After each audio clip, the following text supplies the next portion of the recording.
Hi everybody, welcome to my YouTube channel. My name's Brittany and I've started this channel in order to share with you the things I have wished I had known previously when I started keeping my indoor jungle. Behind me is just a bit of a small sample, but if that sounds like something you're interested in, I'd love for you to click the subscribe button and follow along. Today I want to get into a bit of a discussion that I've seen in a few different groups and a few different channels, but haven't seen too many videos on, and that is the benefits of terracotta pots, such as this little puppy versus, what are they called? Plastic nursery pots, cache pose, things like decorated terracotta pots. So this is one that I've painted and sealed, and also things like your plastic sort of nursery pots inside of decorative pots. So I want to go through with you the pros and cons of one versus the other, the reasons why you might choose different pot types for different plants as well. So first up, apologies that I'm a bit out of breath. First up, my first YouTube channel, first YouTube video. As well as I'm currently going through chemo, hence the awkwardly tied headscarf. 100% still a noob at that. So yeah, apologies for being just a little bit out of breath. I also talk really feckin' fast. So let's jump into the pros about the terracotta pots. The ponds? I'm not going to edit that out. The pons or the cons of terracotta pots, as well as which sort of plants you would ideally want to pot them in this. So first up, I think the most reason a lot of people choose terracotta pots is obviously their price. They're a lot more affordable. So this little guy, you know, couple dollars at Bunnings.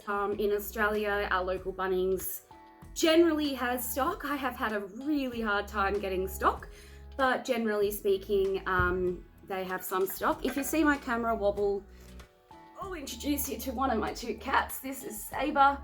He really hates being held. Yeah, this is all teething problems. And of course the other cats come over now to check out what the hell's going on. So yeah. Welcome to my scattered brain. The next reason a lot of people like terracotta pots is that they are fast drying. And sorry, there's my notes, hence why I keep looking down every once in a while. So they're fast drying. So basically, with a terracotta pot, they're much more porous. So basically they will wick away the water that you fed your plant, therefore keeping the soil a little bit drier. So you may need to water it a little bit more often, but it also will generally can help prevent your fungus gnats, your fungus situations. Having said that, you know, there's plenty of other ways to prevent fungus gnats. So I think if you're thinking of switching to terracotta purely to avoid fungus gnats, I don't think you need to, but it definitely is a consideration. They can be really good if you're prone to overwatering, but again, I think there's other things that you can do if you're prone to overwatering that can help a lot more. The next one is, a lot of people think they're cute. I don't actually like the aesthetic of a plain terracotta pot. I'm not really a earthy toned sort of person, in case you cannot tell by the fact that I'm wearing bright blue and bright pink, and that behind me all of my pots are pinks and golds and whites and things like that. But a lot of people do like the aesthetic. You'll also notice over time that they will sort of discolor and get like a crystalline build-up situation. That's basically the minerals and everything that goes into your mix and into your water. That's the pot sort of draining it as well. So you can, I've heard people say you can clean it, but I don't really know. For me personally, I feel it looks messy, so I don't like it, but that's definitely a lot of people do like that aesthetic as well. They are easy to decorate, so you can paint these guys, but there is problems with that if you don't seal it properly, which is something I'll go into another day. But yeah, a lot of people do paint them. I just find over time, again, because of that water seeping, it can ruin the design if you don't seal it, but that's sort of your own thing. The cons, well, I've totally jumbled this up and listed the cons in the middle of the pros, so A plus me. But the cons, the main cons for me, again, I don't really like how they look. They don't have a very modern sort of style. I think they can have that, you know, boho, Scandi sort of minimalist vibe, but I like to, you know, infuse that vibe in another way. The other thing is they can be quite heavy. So for example, in my house, I've got plenty of floating shelves, and that's where a lot of my plants live. My husband seems to have an absolute aversion to putting holes in the ceiling, and has restricted me to only 3 hanging plants, so I get around that. Sorry, I cannot get comfortable.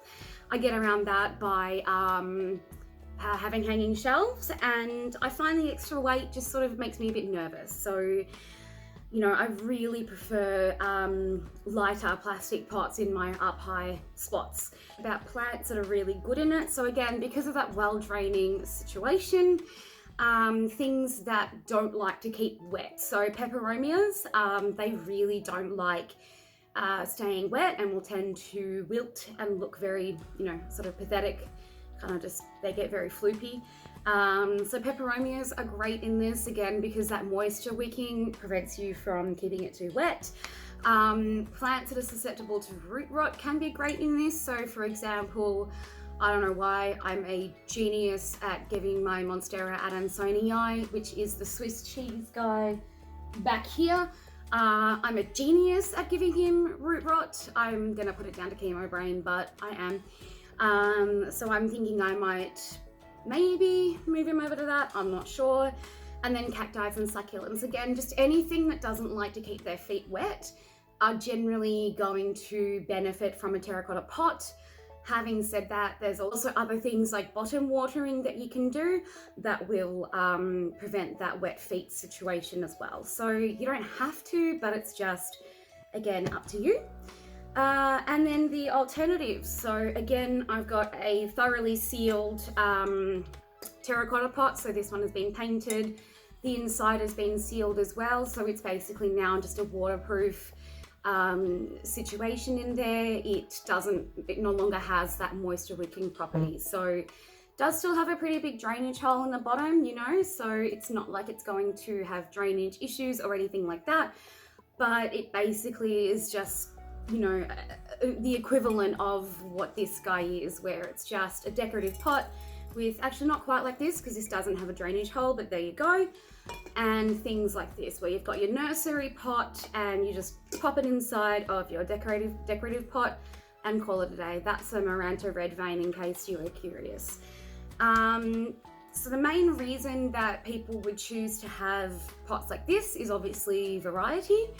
So it suits a much wider range of aesthetic. You can buy pots from all over, so you can get decorative pots from Bunnings, Kmart.